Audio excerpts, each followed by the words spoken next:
E para um cafezinho de prosa, que é sempre um oferecimento do Gonçalves, eu recebo o Procurador-Geral de Justiça do MP, Everton de Aguiar. Muito boa noite. Boa noite. Roda a vinheta e eu recebe aqui com um rock com certeza. Cafezinho de prosa. Oferecimento Supermercado Gonçalves. Barato todo dia. Das câmeras. Vamos voltar.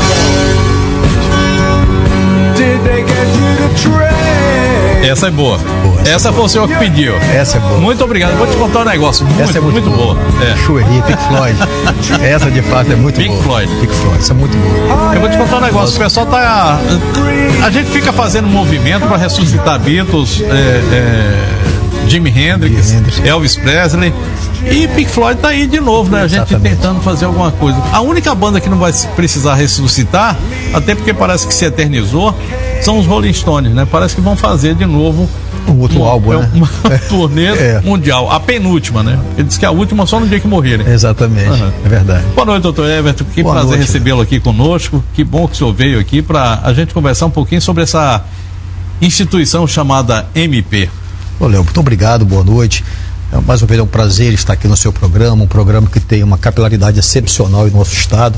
Também aproveitar para dar uma boa noite ao povo do nosso estado que nos assiste, seus telespectadores, e parabenizar pelo trabalho, pela seriedade do jornalismo que vocês aqui na televisão vêm desempenhando, a colaboração fundamental para robustecer a cidadania que a imprensa tem dado é algo excepcional. A imprensa, ela traz a informação, a informação traz a conscientização social. Isso é muito importante. Mas eu vou dar para o senhor também aqui o nosso feedback.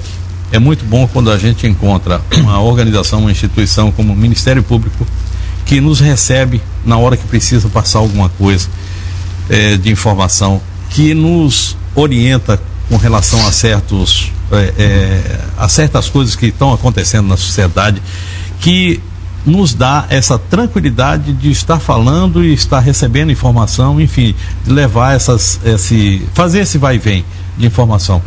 O Ministério Público não pratica, não tem somente a questão da transparência, não, pratica. A gente vê que transparência é uma coisa que é prática dentro do Ministério Público. E eu estou falando aqui do senhor, da doutora Vera, do subprocurador, Cláudio Silveira, enfim, e de todos aqueles que ali estão, doutor Ayrton, enfim, se eu for começar a falar do pessoal aqui, mas realmente é uma casa que a gente se sente muito bem, que bom, casa da cidadania, e a gente percebe que essa é uma outra coisa, que quando nada mais pode ser resolvido, aí alguém pergunta, quem pode resolver? O Chapolin Colorado, mas antes do Ministério Público. Pronto, aí o pessoal vai para lá.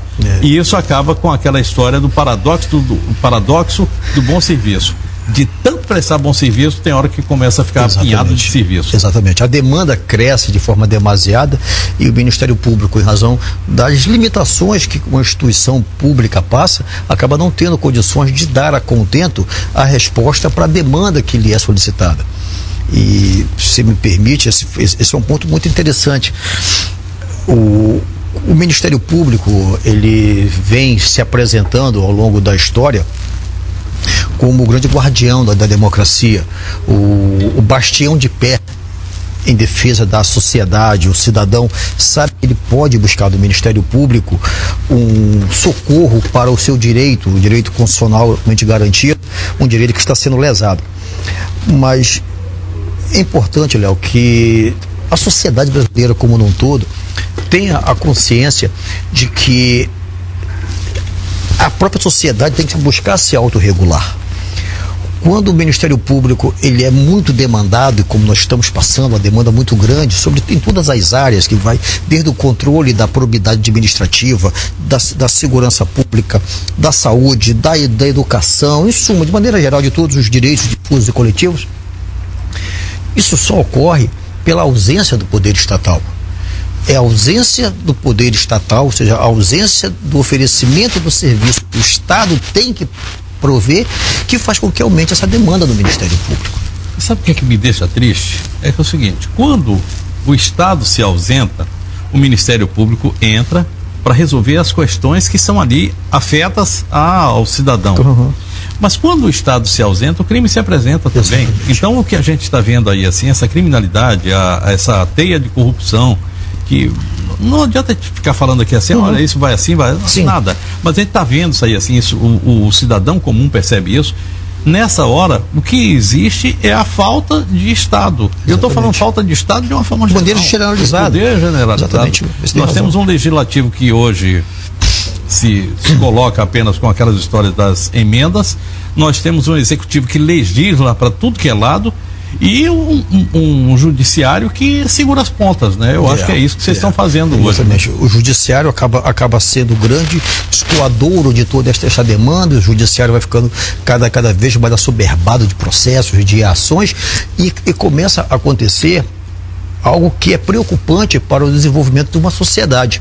É a judicialização da execução administrativa. Acaba o judiciário tendo que ditar os passos que o executivo, o responsável pela execução da administração pública deveria dar. Isso em razão da sua própria omissão. E aí você acaba vendo com essa judicialização um comportamento atípico deste poder. O Ministério Público demanda ao Judiciário que aplique o seu poder jurisdicional para garantir direitos do cidadão, quando na verdade a maioria desses direitos era para ter sido garantido pelo próprio gestor público, pelo executor dessa gestão pública. Então isso é um equívoco que tem acontecido na sociedade brasileira no todo. Eu vou lhe pedir um minutinho aqui, eu vou chamar a Gazin, mas já vou deixar uma pergunta aqui para o senhor. Queria que o senhor fizesse uma rápida análise a respeito dessa primeira matéria que nós falamos aqui. As câmeras que estão paralisadas aí, sem funcionar. Tem a ver isso com o Ministério Público? Não, mas daqui a pouco o Ministério Público vai ter que entrar. Exatamente. É a bendita da flor do maracujá.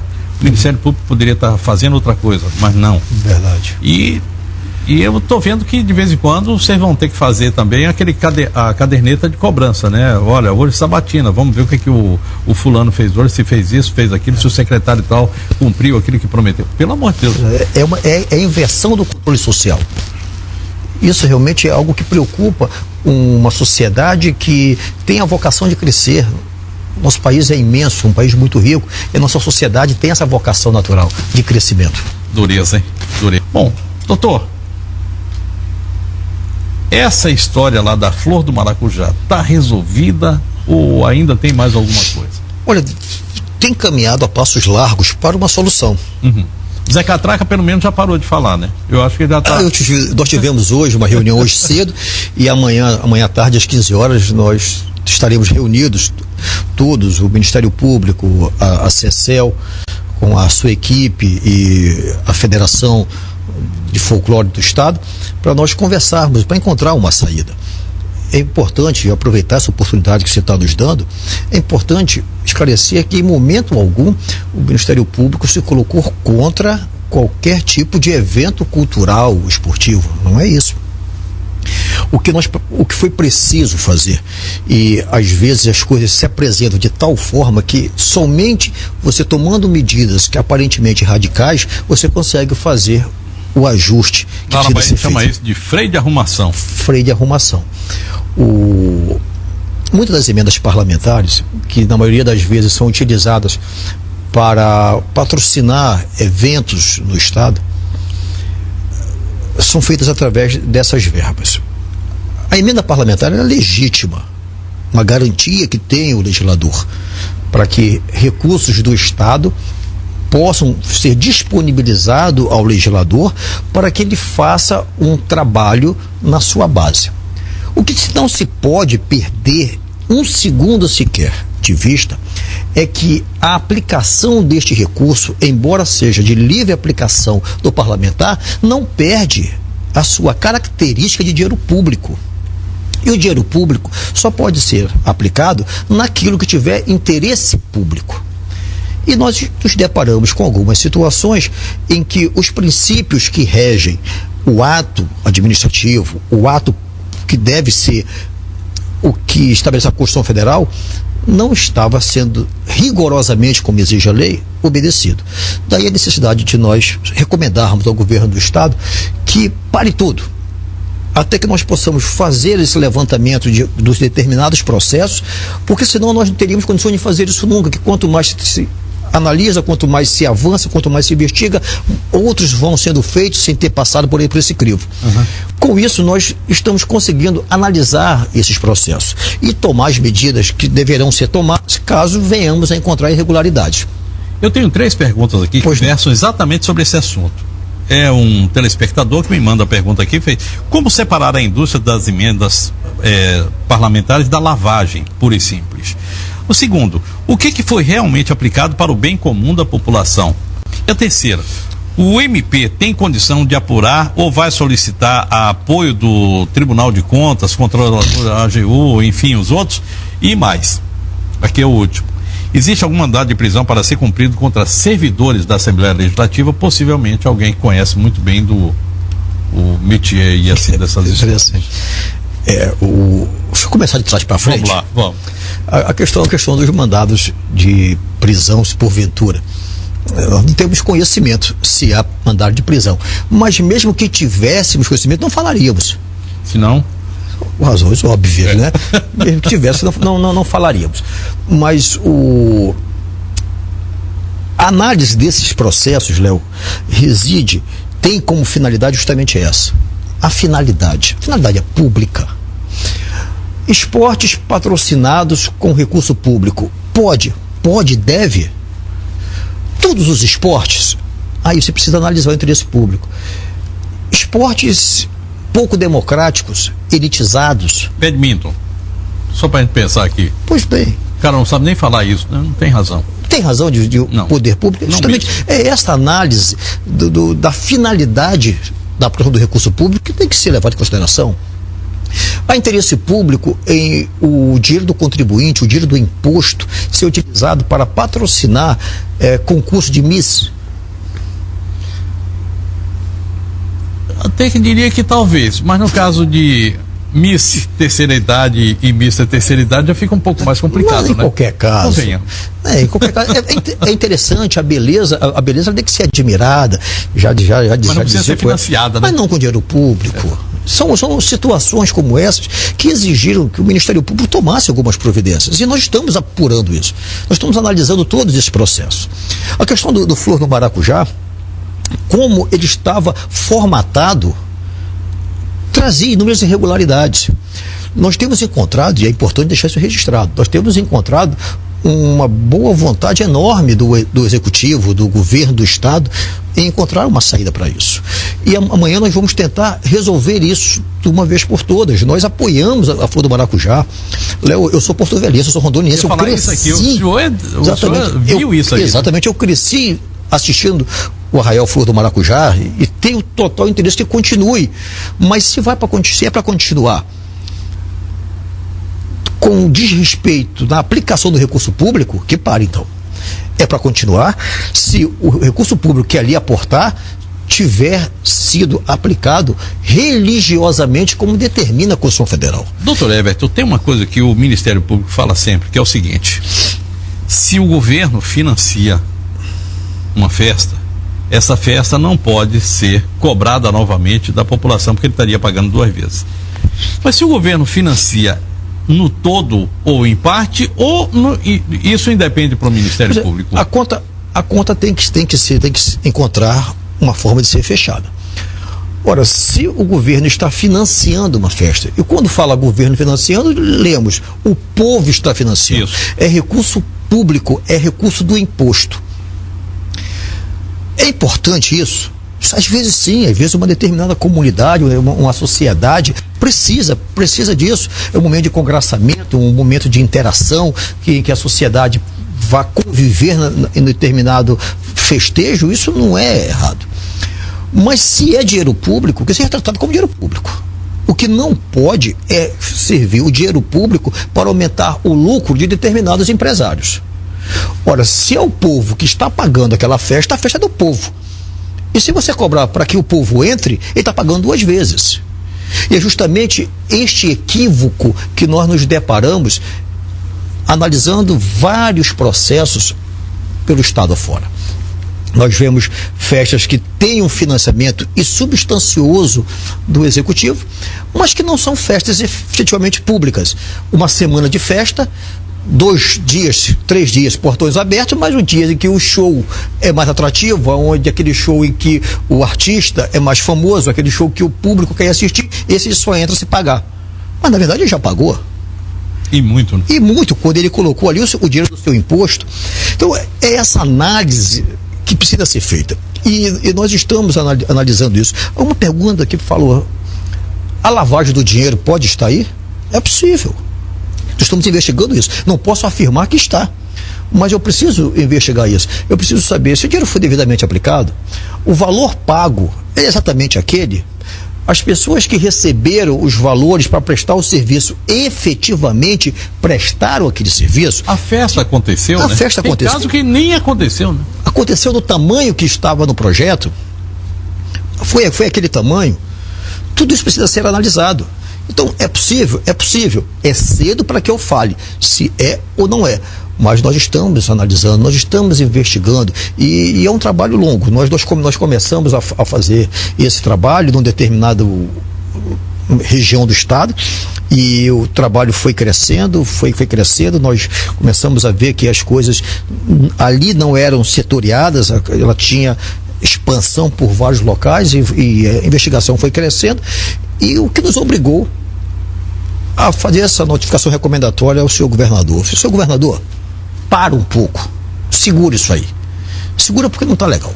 As coisas que estão aqui estão mostrando que as coisas não andam bem. Então segura um pouco, deixa que a gente analise tudo isso, analisando, chegando à conclusão, tá ou não tá, e o que está segue, o que não está, as pessoas haverão de responder por isso no foro competente, e a partir daí resolve. Agora, do jeito que as coisas estavam, precisava dar um break. Doutor Everton, tem uma coisa que salta aos olhos, que é o seguinte: a indústria, como diz aqui o telespectador, a indústria das emendas parlamentares, ela existe em razão de que não existe um orçamento previamente autorizativo para que essas festas ocorram, que dentro da secretaria não existe lá o dinheiro, ninguém pensou nessa festa. Na verdade é o seguinte: olha, se a festa for acontecer, você corre lá e pega na mão do deputado. Isso não é possível. Isso é irracional. Na LDO da União, quando a União faz o seu orçamento, que era aquela LDO, a Lei de Diretrizes Orçamentárias, na LDO da União consta que emendas parlamentares só pode ser usado para educação, saúde, infraestrutura e transporte. Só para isso. Se quer fazer emenda parlamentar, deputado federal, ele tem que colocar em uma dessas linhas de aplicação. Porque é muito complicado você fazer essa análise do que é um evento cultural. Nem todo evento de lazer é necessariamente um evento cultural. É de suma importância você estimular a cultura, sobre todos os seus aspectos. Está lá na Constituição. Exatamente, é de vital importância. Uma sociedade precisa de cultura, sobre todos os seus aspectos. Então, que o dinheiro seja aplicado para isso, exatamente. Agora, outras atividades que se transvestem de evento cultural, quando na verdade só trazem em seu bojo interesse de uns, em detrimento do todo. Isso não pode acontecer. As pessoas precisam ter consciência, Léo, e nós estamos caminhando para isso. Eu sou um homem muito esperançoso. Eu sou um romântico por natureza. Eu acredito que as coisas vão dar certo. Porque se você não acreditar, você perde a vocação para fazer o aí que é correto. Né? Exatamente. Então eu reconheço que por vezes eu tenho visões tanto quanto românticas de determinados aspectos. Mas nós estamos caminhando para que a sociedade, de maneira geral, aprenda que o dinheiro público não é dinheiro sem dono. Isso não é público. Deixa eu pegar, porque esse aqui é público. É esse que tem dono mesmo. Esse tem muito dono. Tem dono demais. Nós temos que cuidar desse dinheiro. Nós temos que cuidar desse dinheiro. Eu não faço aqui um discurso contra as emendas parlamentares, de maneira nenhuma. É uma garantia constitucional que tem o parlamentar. Apenas a discussão está no emprego desse recurso. Posso lhe dar um exemplo, se me permitir, mas onde é que está o interesse público em patrocinar a corrida de lancha?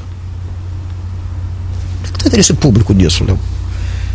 Interessante é que quando a gente está fazendo alguma coisa aqui assim, a gente sempre imagina, olha, eu vou fazer isso aqui na televisão, eu vou fazer isso aqui para um público X, eu pretendo atingir esse universo, é normal. Quando você faz a corrida de lancha, eu não sei quantas lanchas tem aqui, mas seguramente o público é muito pequeno. E se o público é muito pequeno, é melhor fazer o badminton, que é um pouco mais barato. Exatamente. O que acontece? Não sei por que eu estou falando de badminton aqui hoje, porque eu me lembrei dele. O que acontece? Um evento como esse, para quem gosta, para quem tem, para quem aprecia, ótimo. Mas um evento nada democrático. É um evento que traz segregação. É para uns. Aí fica o povo convidado para ficar assistindo os outros. De longe os outros se deleitar com suas lanchas. O povo está pagando aquilo. Onde é que eu não consigo vislumbrar o interesse público nisso? Cadê? Vamos investir no esporte, mas um esporte democrático. Né? Futebol, vôlei, o que atinja todos. Agora, nada contra a elite. Muito pelo contrário, né? Muito pelo contrário. Mas eventos como esse, que se autossustente, que a elite mesmo banque, que ela mesmo faça. Dia 28 de agosto eu quero convidar a todos, eu vou saltar de paraquedas. Não tem dinheiro público nessa história. O risco é todo meu. É somente para comemorar meus 65 anos de idade. E vai ser agora, dia 28 de agosto. Parabéns. Eu vou lhe pedir. Antecipado já, né? Vai que não dá tempo, né? Eu confesso que eu tenho uma invejazinha. Eu tenho muita vontade de pular de paraquedas. Eu não tenho a coragem, que é algo bem diferente. É outra história. É outra história. Em razão dos desmandos, dos desmantelos com a coisa pública, o legislador foi obrigado a criar mecanismos de engessamento na aplicação do recurso público. Em vez de fazer o peso e contrapeso. Exatamente, né? Para aumentar o controle desses gastos. E isso acaba hoje dando essa dificuldade para o gestor. Mas, como eu falei agora há pouco, eu sou romântico sonhador. A coisa vai caminhar para que a sociedade brasileira ela se conscientize, em especial os gestores, que a coisa pública deve ser tratada com zelo, com esmero, com sacerdócio. E o legislador vai tirar um pouco desta massa que envolve a aplicação do recurso público para facilitar a vida do gestor. Hoje ainda é muito rígida em razão do controle que há necessário que seja feito, mas traz angústia para quem está fazendo. Eu tenho certeza que o doutor Reis já passou muita raiva tentando fazer essas câmeras funcionar e não consegue. Dúvida. Não tenho nenhuma dúvida. Eu tenho certeza disso. A coisa é bastante complicada. Até porque seria uma mão na roda para o trabalho dele, né? Todos nós. Você imagina, a sociedade ficaria mais segura. A sociedade, quando qualquer movimento estranho, acionaria logo uma viatura mais próxima. O Estado presente. O Estado presente, bandido ausente. Estado ausente, bandido presente. É verdade. Doutor Everton, eu queria lhe fazer duas perguntas que... A primeira envolve um assunto que nós estamos tratando aqui há mais de 60 dias, o caso do bebê Nicolas e mais alguns outros bebês que, em razão daquilo que foi se encaminhando das investigações, a gente tem hoje a possibilidade de que a gente tenha isso multiplicado por algumas vezes. Não sei exatamente quantas vezes, mas eu sei que isso está lá no Ministério Público e a gente queria saber exatamente como é que está isso. Em paralelo, a segunda pergunta, já para deixar encaminhada, é a questão das operações Termópilas, Apocalipse e as outras operações que foram feitas. Vórtice, Lúminos, isso. Que são, não sei, mais de 50 operações, são inúmeras. A gente queria saber exatamente como é que está isso aí assim. Existe alguma possibilidade de nós termos fechamento de sentenças ou aceitação de denúncias até o final do ano? Como é que está esse ponto aí pra gente?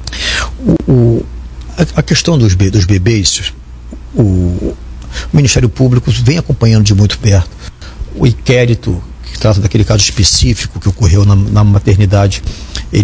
A Polícia Civil tem a delegada, a doutora Noeli, que está fazendo um trabalho muito acurado, uma delegada de polícia muito zelosa, e o Ministério Público tem feito esse acompanhamento.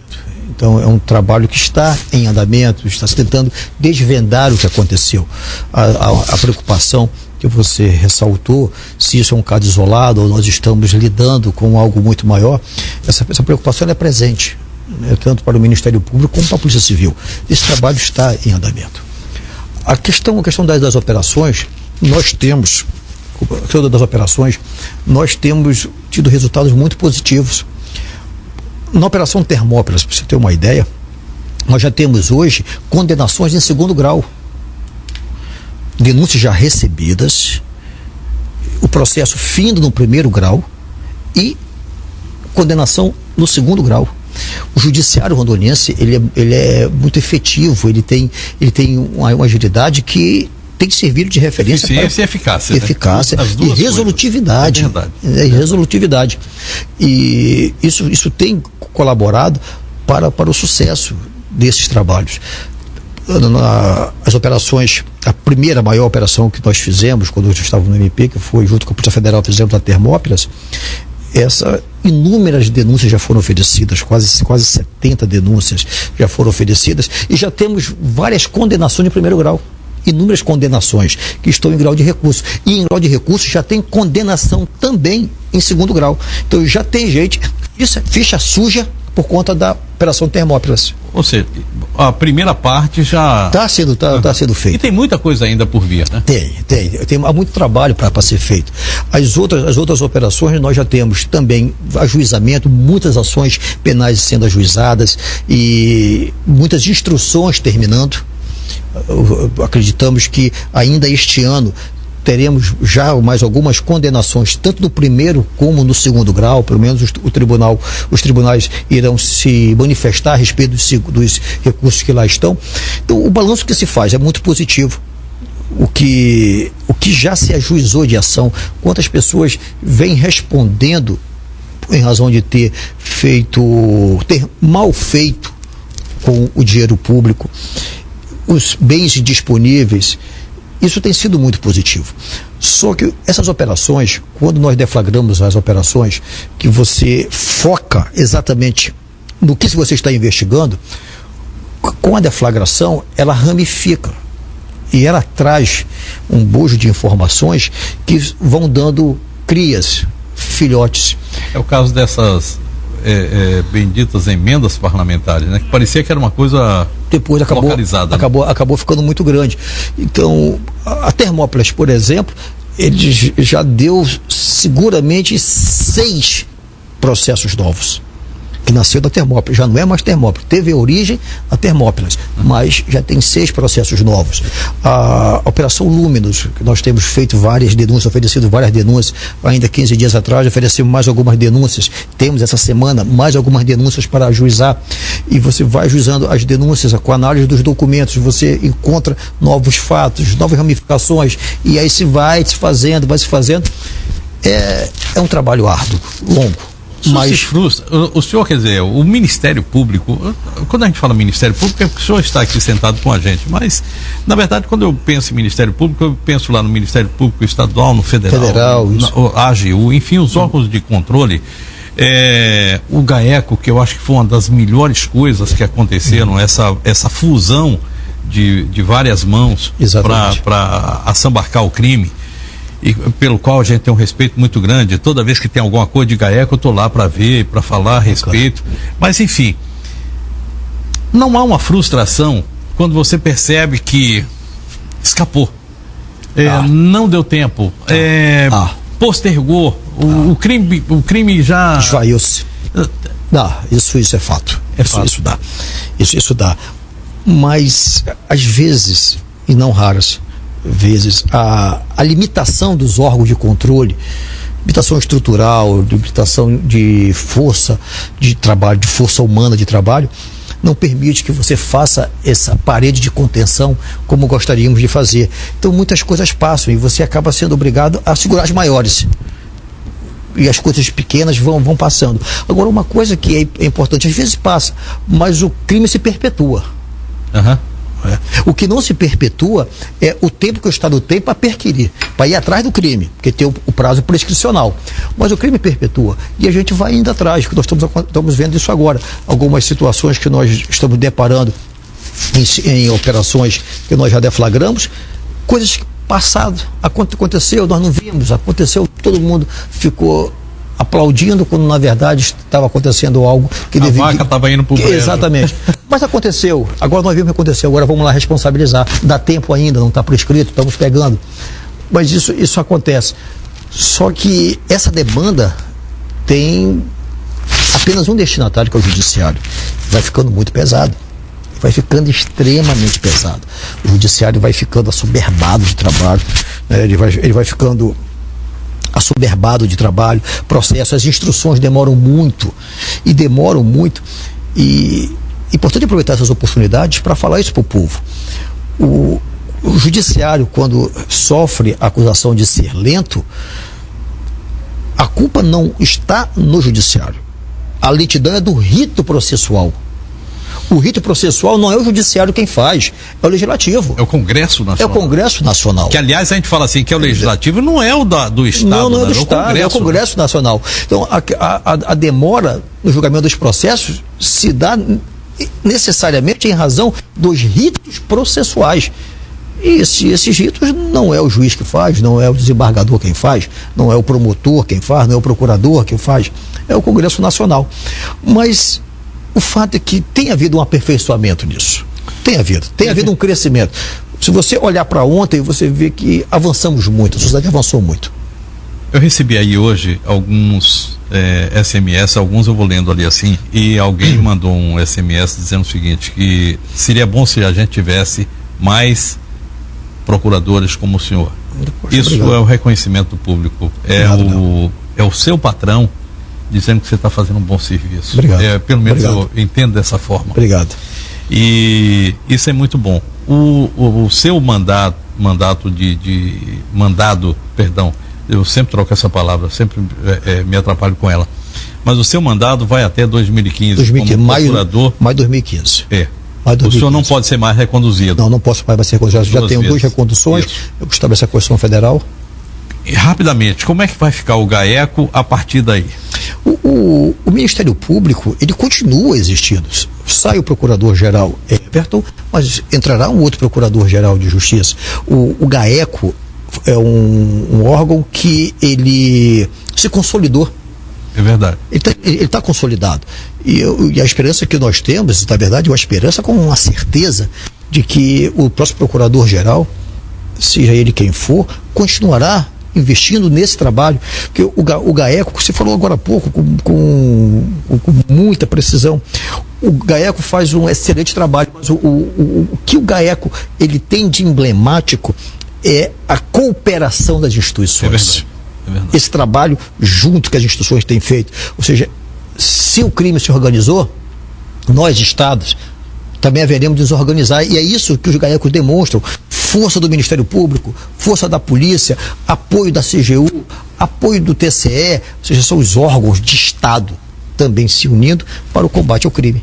Aprendemos com eles se organizaram. Agora é a nossa vez. Vamos correr atrás. Para poder enfrentá-los.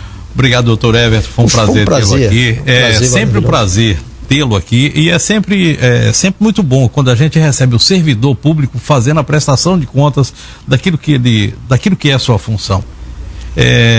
Eu acho que independentemente de quem seja o servidor público, desde o Gari, não que seja ele o último, e claro, e até a presidente da República, não que seja ela também a última, até porque a gente tem outras esferas, mas todos são servidores públicos. Exatamente. E eu acho que a prestação de contas, ela é absolutamente necessária. Isso é fundamental. Eu queria lhe dar a gente já estourou o tempo, mas normalmente a gente fecha o programa com uma frase. E eu sei que o senhor é frasista também, porque todo roqueiro é. Então, todo roqueiro é. Olha, eu tenho uma frase, obviamente não é uma frase autoral, mas que eu gosto muito e tenho como se fosse um mantra. Conversamos um dia desse sobre mantras. No final tudo dá certo, Léo. Se não deu certo ainda, é que o final ainda não chegou. Mas o nosso chegou. Obrigado, Everton Aguiar. Prazer. Foi o nosso convidado de hoje. A gente chega ao final de mais um Tempo Real.